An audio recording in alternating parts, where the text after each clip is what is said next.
فرزند زہرا یہ حالات برے ہیں۔ کاشانۂ بصیرت ویب سائٹ، واٹس ایپ اور یوٹیوب چینل پر مشتمل ایک ایسا مکمل پلیٹ فارم جس پر محروم بصارت کے لیے بالخصوص اور تمام افراد کے لیے بالعموم سینکڑوں کی تعداد میں مستند اسلامی کتب دستیاب ہیں۔ لہذا گزارش ہے کہ آپ اپنی ذمہ داری نبھاتے ہوئے کاشانۂ بصیرت کی ویب سائٹ کو وزٹ، واٹس ایپ چینل کو فالو اور یوٹیوب چینل کو سبسکرائب کرنے کے ساتھ ساتھ بیل آئیکن کو پریس کیجئے تاکہ آپ علم کے حصول کے ساتھ ساتھ مذہب اہل بیت کی اشاعت میں بھی اہم کردار ادا کرتے رہیں۔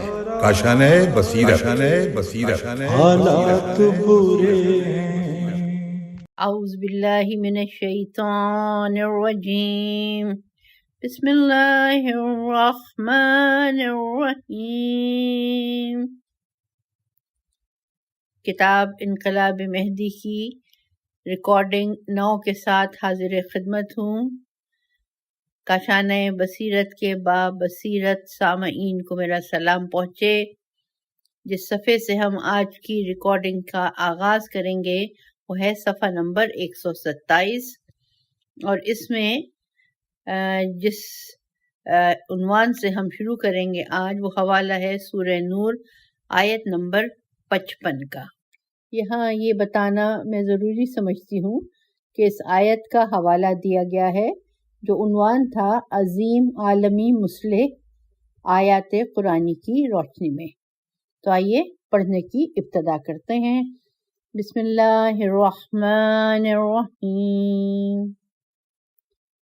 وعد اللہ الذین آمنوا منکم وعملوا الصالحات لیستخلفنہم فی الارض کما استخلف الذین من قبلہم ولیمکنن لہم دینہم الذی ارتضی لہم وَلَيُبَدِّلَنَّهُم مِّن بَعْدِ خَوْفِهِمْ أَمْنًا يَعْبُدُونَنِي لَا يُشْرِكُونَ بِي شَيْئًا وَمَنْ كَفَرَ بَعْدَ ذَلِكَ فَأُولَئِكَ هُمُ الْفَاسِقُونَ۔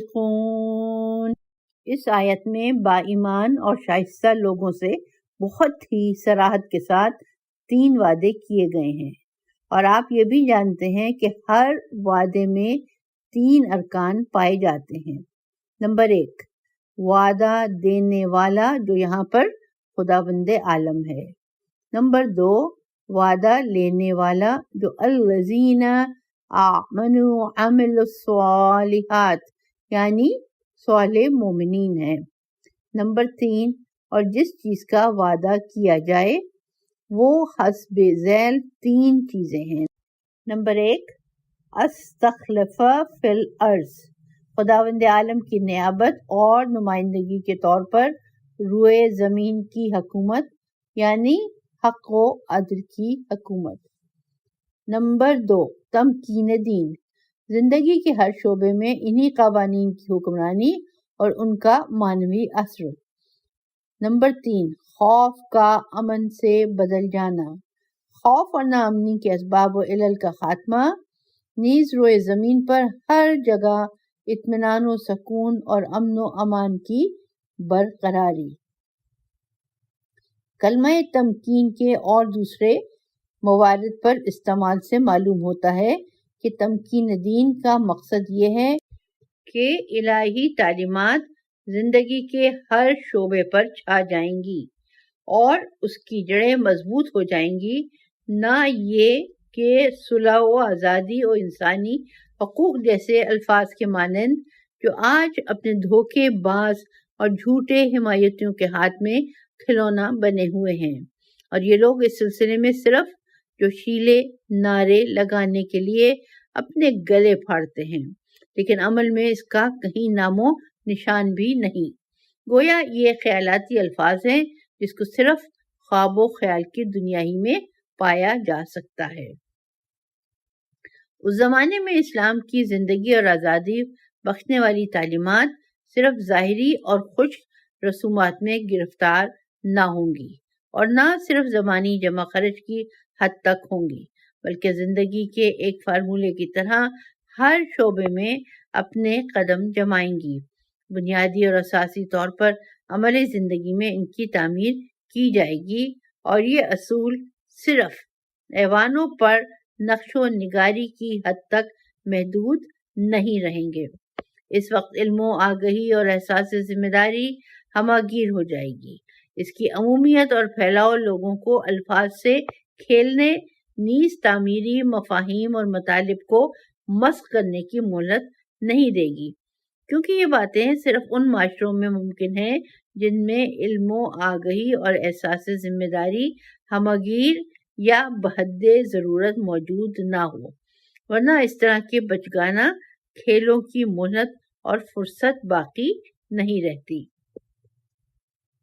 اس زمانے میں اس دور کی طرح ذاتی اور خصوصی مفادات عوام کے حقوق کے بارے میں صحیح قضاوت کرنے کی راہ میں رکاوٹ نہیں بنیں گے کہ آج انسانی حقوق کو پامال کرنے والے حضرات عالمی اجتماعات اور جلسوں میں جو انسانی حقوق کی حمایت اور دفاع کے لیے منعقد کیے جاتے ہیں، جب تقریر کرنے کے لیے اسٹیج پر آتے ہیں تو اتنی جوشیلی تقریر کرتے ہیں کہ انسان دیکھتا ہی رہ جاتا ہے کہ یہ لوگ اپنی تقریروں کے دوران انسانی حقوق کے موجودہ منشور کو بھی بریکٹ میں لکھا ہے در حقیقت ان میں سے کسی ایک پر بھی عمل نہیں کیا گیا ہے، یہاں پہ بریکٹ بند ہو جاتا ہے، ناقص اور ناکافی سمجھتے ہیں، اور دنیا میں انسانی حقوق کے ٹھیکیدار حضرات ان کے لیے تالیاں بجاتے ہیں، ان کی تعریف کرتے ہیں، کیونکہ یہ سب آپس میں دوست ہیں اور اس کے بغیر ان کے مفادات خطرے میں پڑ جاتے ہیں۔ بریکٹ میں لکھا ہے چور کبھائی گرا کٹ۔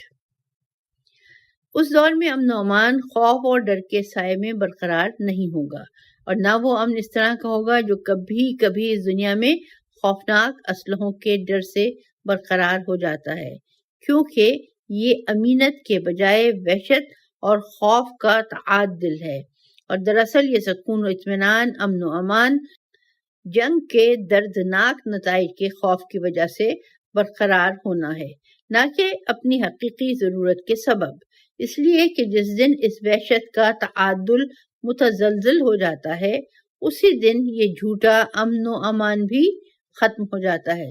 لیکن خداوند عالم کے ان تینوں وعدوں کا نتیجہ یہ ہے کہ انسان کی اصلاح، انسانی اقدار و مفاہیم اور خداوند عالم کی خالص بندگی کے ارتقاء اور ہر شکل و صورت میں بتوں کو توڑنے کے لیے زمین ہموار ہو جائے گی۔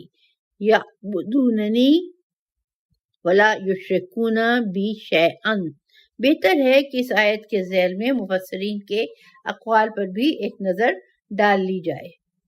بعض مفسرین کا کہنا ہے کہ یہ آیت اس وقت نازل ہوئی جب پیغمبر اکرم صلی اللہ علیہ وآلہ وسلم کے اصحاب نے مکہ سے مدینہ کی طرف ہجرت کی تھی۔ ایک نئی تحریک شروع ہو چکی تھی، ایک ایسی تحریک جس سے جہالت و فساد، ظلم و ستم، جاہلی امتیازات و برتری اور خرافات سے بھرے ہوئے پرانے معاشرے کے جسم میں تھر تھری پڑ گئی تھی، اور طبعی طور پر اس تحریک کے خلاف ہر طرف سے مخالفت کے جھنڈے بلند ہو چکے تھے۔ اگرچہ الہی انقلاب کے مددگاروں کی تعداد کم تھی، مگر یہ سب وفادار تھے۔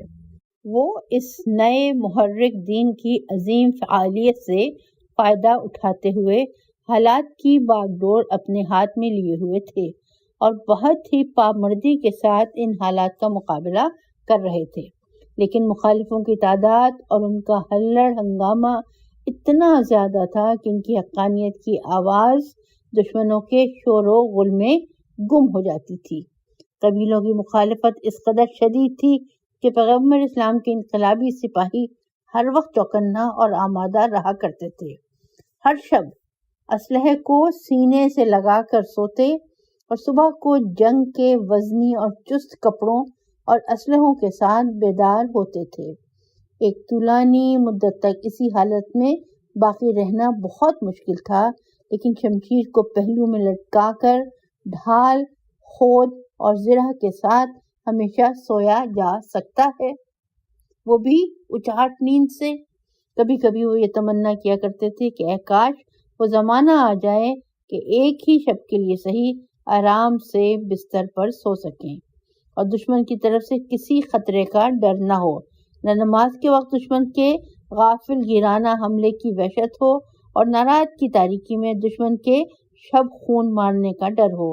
وہ آزادی کے ساتھ خدا کی عبادت کریں اور بتوں کو چکنا چور کر دیں، قرآن کی عادلانہ حکومت میں سکون اور اطمینان کے ساتھ زندگی بسر کریں۔ اسی لیے یہ لوگ کبھی کبھی اپنی حالت کے بارے میں پریشانی کا اظہار کرتے اور ایک دوسرے سے پوچھتے تھے کیا وہ دن آئے گا؟ ایسی حالت میں یہ آیت نازل ہوئی اور ان کو بشارت دی گئی کہ ہاں وہ دن ضرور آئے گا، اور یہ خداوند عالم کا وعدہ ہے، ایسا وعدہ جو قطعی ہے اور جس میں وعدہ خلافی کا وہم و گمان بھی نہیں ہے۔ اور ہم نے دیکھا کہ پورے جزیرۃ العرب پر پیغمبر اسلام کی کامیابی کے بعد کس طرح سے وہ دور آیا جس کا ان لوگوں کو انتظار تھا۔ اس آیت کے لیے یہ شان نزول بالکل مناسب معلوم ہوتی ہے، لیکن جو لوگ قرآن کی مختلف آیتوں سے آشنا اور ان کے شان نزول سے بھی واقف ہیں، وہ جانتے ہیں کہ کبھی بھی آیات کے وسیع مفاہیم کو اس کی شان نزول میں مقید اور منحصر نہیں کیا جا سکتا، بلکہ ہمیشہ شان نزول آیت کے بہت سے مصادیق میں سے ایک مصداق ہوا کرتی ہے۔ کسی آیت کو اس کی شان نزول سے مخصوص کر دینے کی مثال ایسی ہی ہے جیسے کسی اسلحے کو ضرورت کے وقت دشمن سے جنگ کرنے کے لیے بنایا جائے اور جنگ ختم ہو جانے کے بعد اس کو پھینک دیں، چاہے وہ کتنا ہی قیمتی، نایاب اور استعمال کے قابل کیوں نہ ہو۔ پیغمبر اسلام کے آخری دور میں اس آیت کے وسیع مفہوم کے ایک حصے نے جامع عمل ضرور پہن لیا، لیکن اس کے تمام مفاہیم پر عمل اور پوری دنیا میں استخلاف ابھی تک واقع نہیں ہوا ہے اور دنیا اس کے انتظار میں ہے۔ اس لیے یہ آیت ہر زمانے میں تمام مومنوں کو بشارت دیتی ہے کہ آخرکار دنیا کی حکومت صالح اور شائستہ ہاتھوں میں ضرور آئے گی، اور یہ دنیا ہمیشہ کے لیے ان ظالم و ستمگر سامراجیوں کا کھلونا نہیں بنی رہے گی جو دنیا کو فٹ بال سمجھ کر ایک دوسرے کی طرف لڑکاتے ہیں۔ اسی بنا پر روایت میں اس آیت کو مہدی موعود اجل اللہ تعالی فرجہ کے ظہور کے بارے میں بتایا گیا ہے۔ چنانچہ گراں قدر مفسر طبرسی نے اپنی کتاب مجموع البیان میں امام زین العابدین علیہ السلام سے نقل کیا ہے کہ حضرت نے فرمایا، ہم واللہ شیعتنا اہل البیت یفعل اللہ ذالک بہم علی یدی رجل منا وہو مہدی ہذہ الامہ۔ یہ لوگ ہم اہل بیت کے پیرو ہیں، خداوند عالم ہمارے خاندان میں سے ایک مرد کے ذریعے ان کے لیے اس کام کو انجام دے گا اور وہی اس امت کا مہدی ہوگا۔ اسی مضمون کی روایات امام محمد باقر علیہ السلام اور امام جعفر صادق علیہ السلام سے بھی نقل کی گئی ہیں۔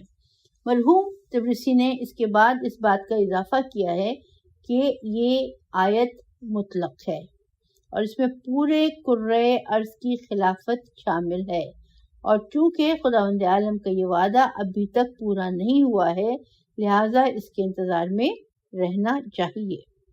تفسیر برہان میں اسی آیت کے ذیل میں امام جعفر صادق علیہ السلام اور امام محمد باقر علیہ السلام سے کئی روایتیں نقل ہوئی ہیں جن میں بتایا گیا ہے کہ یہ آیت قائم آل محمد اجل اللہ فرجہ کے قیام کی طرف اشارہ کرتی ہے۔ اس نقطے کی یاد دہانی بھی ضروری ہے کہ کلمہ منکم کو مد نظر رکھتے ہوئے یہ کہا جا سکتا ہے کہ ایک شائستہ اور صالح اقلیت کا وجود اس بات کے لیے کافی ہے کہ جب حالات سازگار اور زمین ہموار ہو جائے تو وہ اپنے عالمی انقلاب کا آغاز کریں اور ان کی بھرپور قیادت میں طوفانی موجوں میں ڈگمگاتی ہوئی کشتی ساحل نجات پر پہنچ جائے۔ اس کے بعد نئی سورہ کا حوالہ ہے جس کا نمبر شمار 3 ہے، اور وہ ہے سورہ توبہ کی آیت نمبر 33۔ اس میں ارشاد ہوتا ہے هو الذی ارسل رسولہ بالہدی ودین الحق لیظہرہ علی الدین کلہ ولو کرہ المشرکون۔ اس آیت کے معنی کو سمجھنے کے لیے اس سے پہلی والی آیت کو دیکھنا پڑے گا، اور وہ یہ ہے کہ یریدون ان یطفئوا نور اللہ بافواہہم ویابی اللہ الا ان یتم نورہ ولو کرہ الکافرون۔ دشمنان خدا چاہتے ہیں کہ نور خدا کو اپنی پھونکوں سے بجھا دے، لیکن خدا اپنے نور کو مکمل کرنا چاہتا ہے، اگرچہ کافروں کو اس سے کتنی ہی بے چینی کیوں نہ ہو، اور ان پر یہ بات خواہ کتنی ہی گراں کیوں نہ گزرے۔ اس آیت سے یہ بات اچھی طرح روشن ہو جاتی ہے کہ خداوند عالم نور اسلام کے تکامل اور ارتقاء کا ارادہ کر چکا ہے۔ اس کا واقع ارتقاء اس وقت متحقق ہوگا جب اسلام پوری دنیا پر سایہ فگن ہو جائے۔ پھر کچھ اور زیادہ وضاحت کے ساتھ اس حقیقت کو مورد بحث آیت میں ذکر کیا ہے۔ ارشاد فرماتا ہے خداوند عالم وہ ہے جس نے اپنے پیغمبر کو ہدایت اور دین حق کے ساتھ بھیجا ہے تاکہ اس کو تمام ادیان پر غلبہ عطا کرے، اگرچہ مشرکوں کو یہ بات کتنی ہی ناپسند کیوں نہ ہو۔ سورہ فتح کی آیت نمبر 28 میں اللہ نے اپنے اسی وعدے کا اعادہ تھوڑے سے تفاوت کے ساتھ کیا ہے۔ هو الذی ارسل رسولہ بالہدی ودین الحق لیظہرہ علی الدین کلہ وکفی باللہ شہیدا۔ خدا وہ ہے جس نے اپنے پیغمبر کو ہدایت اور دین حق کے ساتھ بھیجا ہے تاکہ اسے تمام ادیان پر غلبہ عطا کرے، اور اس کے سلسلے میں صرف خداوند عالم کی گواہی کافی ہے۔ اور آخرکار تیسری مرتبہ اس عظیم وعدے کا ذکر سورہ صف آیت نمبر 9 میں سورہ توبہ ہی کے الفاظ میں ذکر ہوا ہے۔ هو الذی ارسل رسولہ بالہدی ودین الحق لیظہرہ علی الدین کلہ ولو کرہ المشرکون۔ ان تمام آیات سے جو قرآن مجید کے 3 صورتوں میں ذکر ہوئی ہیں، اجمالی طور پر خداوند عالم کے اس وعدے کی اہمیت معلوم ہو جاتی ہے۔ لیکن یہاں پر لیظہرہ کے مفہوم کی وضاحت سب سے ضروری ہے۔ اس سلسلے میں 2 باتیں بہت اہم ہیں۔ اولاً یہ کہ ہے کی ضمیر پیغمبر کی طرف پلٹتی ہے یا دین الحق کی طرف۔ پہلی صورت میں اس کا مفہوم یہ ہے کہ پیغمبر کو تمام ادیان پر غلبہ حاصل ہوگا، اور دوسری صورت میں دین اسلام کا غلبہ مقصود ہوگا۔ لیکن اس بات کو مد نظر رکھتے ہوئے کہ دین الحق ضمیر سے زیادہ نزدیک ہے، اس لیے ادبی قواعد کی بنا پر دین حق کی طرف ضمیر کا پلٹنا زیادہ صحیح معلوم ہوتا ہے، اگرچہ نتیجے کے اعتبار سے کوئی خاص فرق نہ ہوگا۔ اور اس کے علاوہ ایک دین کے تمام ادیان پر غالب ہو جانے کی تعبیر کسی شخص کے تمام ادیان پر غالب ہو جانے سے زیادہ مناسب ہے۔ ثانیاً یہ کہ یہاں پر ظہور سے کیا مراد ہے، اور یہی بات تمام گفتگو کی جان ہے۔ اس میں کسی شک و شبے کی گنجائش نہیں ہے کہ ظہور کے معنی یہاں پر ظاہر، آشکار اور عیاں ہو جانا نہیں ہے، بلکہ یہاں یہ لفظ غلبہ اور کامیابی کے معنی میں استعمال ہوا ہے، کیونکہ اس کلمے کے مشہور معانی میں سے ایک معنی یہی ہے۔ کتاب قاموس میں جو کہ عربی زبان کے مشہور و معروف ماخذ میں سے ہے ملتا ہے کہ ظہر بہی و علیہ غلبہ۔ کتاب مفردات راغب میں بھی ہے کہ ظہر علیہ غلبہ۔ قرآن مجید کی متعدد آیات میں جو کہ سورہ مومن و کہف و توبہ میں ذکر ہوئی ہیں، یہ کلمہ غلبہ اور کامیابی کے معنی میں استعمال ہوا ہے، جیسے كيف وإن يظهروا عليكم لا يرقبوا فيكم إلا ولا ذمة. سورہ توبہ آیت نمبر 8. ان کا عہد و پیمان کیوں کر محترم ہو سکتا ہے؟ کیونکہ اگر وہ تم پر غالب اور کامیاب ہو جائیں تو رشتہ داری اور عہد و پیمان کی رعایت نہیں کریں گے. یا قوم لکم الملک اليوم ظاہرین فی الارض. سورہ مومن آیت نمبر 29. اے فرعونیوں، آج تم لوگ روئے زمین پر کامیاب ہو، لیکن انہم ان یظہروا علیکم یرجموکم. سورہ کہف آیت نمبر 20. وہ لوگ اگر تم پر بریکٹ میں لکھا اصحاب کہف کامیاب ہو جائیں تو تم کو سنگے باران کر دیں گے. لیکن اصل گفتگو یہ ہے کہ اس دین کی تمام ادیان پر کامیابی سے مراد کس طرح کی کامیابی ہے. مفسروں نے اس کے لیے 3 تفسیریں بیان کی ہیں. نمبر 1، منطقی کامیابی، یعنی جب اسلام کا دوسرے ادیان کے ساتھ مقابلہ کیا جائے تو غالباً خرافات سے مخلوط ہو گئے ہیں، تو تمام منطقوں پر اسلام کی مستدل منطق کی کامیابی آشکار ہو جائے گی. اس تفسیر کے طرفدار حضرات کا عقیدہ یہ ہے کہ جب بھی اسلام کی خالص توحید کو شرک آمیز توحیدی نظریات اور یا خالص مشرکانہ عقائد کے مقابلے میں لایا جائے تو دین اسلام کی برتری دوسرے تمام ادیان اور مکاتب پر ظاہر ہو جائے گی. اسی طرح سے اور بقیہ مسائل. اور خداوند عالم کا یہ وعدہ پورا ہو چکا ہے، حتیٰ کہ اگر آذان کا مقابلہ ناقوس کے نعرے یا دوسرے ادیان کے نعروں سے کرایا جائے تو اس منطق کی کامیابی آشکار ہو جائے گی، کیونکہ آذان انسان کو بیدار کرنے اور لرزا دینے والا نعرہ ہے. نمبر 2، عملی کامیابی. بعض لوگوں کا عقیدہ ہے کہ اس سے مراد عملی کامیابی اور تمام ادیان پر غلبہ ہے، البتہ ایک خاص جغرافیائی حدود میں عالمی سطح پر نہیں.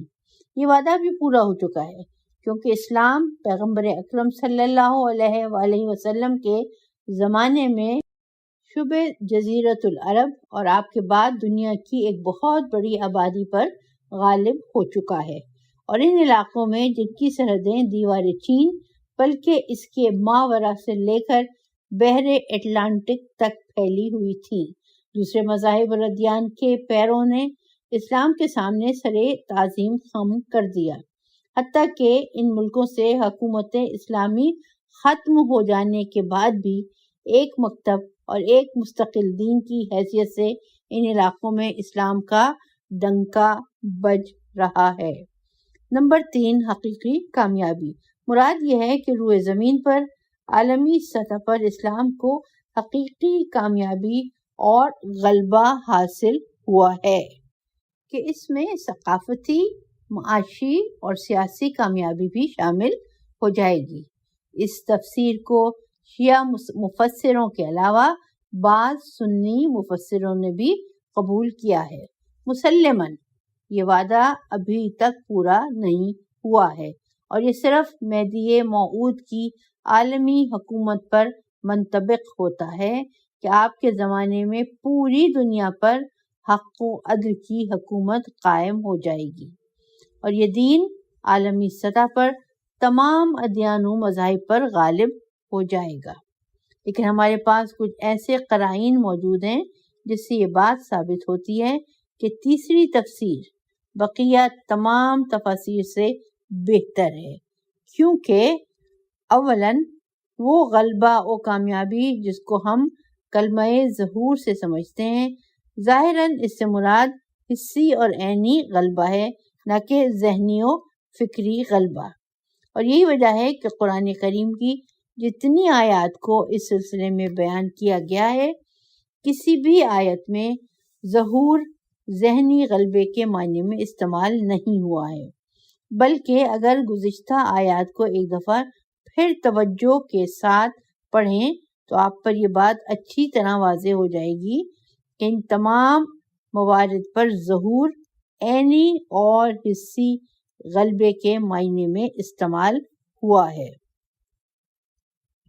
ثانیاً، تاکیدی طور پر کلمہ کلہ کا ذکر یہ بتاتا ہے کہ یہ غلبہ کسی خاص علاقے اور منطقہ میں محدود نہ ہوگا، بلکہ دنیا کے تمام ادیان و مذاہب پر غالب ہوگا، اور یہ غلبہ صرف اس وقت ممکن ہے جب اسلام تمام دنیا پر چھا جائے اور ہر طرف اس کا ڈنکا بجنے لگے۔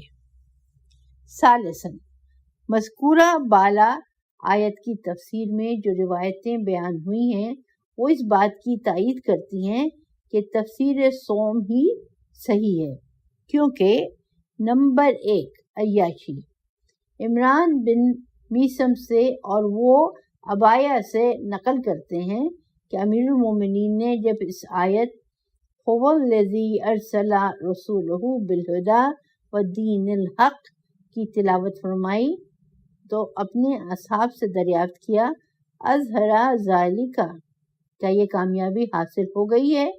اصحاب نے کہا جی ہاں۔ حضرت نے فرمایا کلا فوالذی نفسی بیدہ حتی لا یبقى قریۃ الا وینادی فیہا بشہادتی ان لا الہ الا اللہ بکرۃ وعشیہ، نہیں، اس ذات کی قسم جس کے قبضہ قدرت میں میری جان ہے، یہ کامیابی اس وقت تک مکمل نہیں ہوگی جب تک کہ اسلام پوری دنیا میں پھیل نہ جائے اور روئے زمین پر کوئی ایسی آبادی باقی نہ رہ جائے جہاں سے صبح و شام لا الہ الا اللہ کی آواز بلند نہ ہوتی ہو۔ اس کا حوالہ دیا گیا ہے مجمع البیان سورہ صف آیت نمبر 9 کے ذیل میں۔ اس کے بعد یہاں پہ آ جاتا ہے نمبر 2، ایک دوسری حدیث میں امام محمد باقر علیہ السلام سے منقول ہے اِنَّ ذَلِكَ يَكُونُ عِنْدَ خُرُوجِ الْمَهْدِي مِنْ آلِ مُحَمَّدٍ فَلَا يَبْقَى أَحَدٌ إِلَّا أَقَرَّ بِمُحَمَّدٍ صلی اللہ علیہ وآلہ وسلم۔ یہ کامیابی مہدی آل محمد صلی اللہ علیہ وآلہ وسلم کے ظہور کے وقت حاصل ہوگی، ایک ایسی کامیابی کہ روئے زمین پر کوئی شخص ایسا نہ ہوگا جس نے حضرت محمد صلی اللہ علیہ وآلہ وسلم کی نبوت کا اقرار نہ کیا ہو۔ حوالہ ہے تفسیر برہان جلد 2 صفحہ ہے 121۔ اس کے بعد آ جاتا ہے نمبر 3، مقداد ابن اسود کہتے ہیں سمعت رسول اللہ صلی اللہ علیہ وآلہ وسلم بقول لا يبقى على ظاہر الارض بیت مدر ولا بر الا ادخلہ اللہ کلمۃ الاسلام، روئے زمین پر کوئی ایسا گھر اور صحراؤں میں خیمہ باقی نہ ہوگا جس میں دین اسلام داخل نہ ہوا ہو۔ حوالہ تفسیر مجمع البیان سورہ توبہ آیت نمبر 33 کے ذیل میں۔ اس آیت کی تفسیر میں اسی مضمون کی اور بھی بہت سی روایات ذکر ہوئی ہیں۔ یہ قرآن حکیم کی آیتوں میں سے وہ چند آیتیں تھیں جو اس بات کی تائید و تاکید کرتی ہیں کہ ایک دن ایسا ضرور آئے گا جب توحید و اسلام و ایمان کا پرچم عالمی صلح و عدل و امن و امان کی بھرپور صفات کے ساتھ تمام دنیا پر پوری طرح پھیل جائے گا۔ یہاں پہ ہماری آج کی ریکارڈنگ مکمل ہوتی ہے۔